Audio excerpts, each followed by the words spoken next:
અને મારી પાસે લગભગ 400 ઉપરાંત તો રેડિયો ખરા જ, જેમાં ટ્રાન્ઝિસ્ટર, ઇલેક્ટ્રિક વાલ્વ વાળા રેડિયો, આવું બધું કલેક્શન મારી પાસે છે.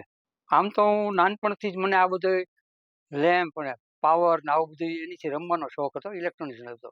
અને ત્યાર પછી એસએસસી પછી આ શોખ મારો થોડોક વિકાસ પામ્યો. હું રેડિયો કોર્સ મેં ગવર્મેન્ટ ટેકનિકલમાં ફૂલ ટાઈમ કર્યો અને એના હિસાબે ત્યારથી તે અત્યાર સુધી આ લાઈનમાં હું છું. એટલે થોડો અનુભવ પણ મને મળ્યો અને કોઈ પણ રેડિયો બંધ હોય તો હું મારી જાતે ચાલુ કરી લઉં અને મને એની અંદર બહુ મજા આવે છે. એટલા માટે આ શોખ મેં જાળવી રાખ્યો છે.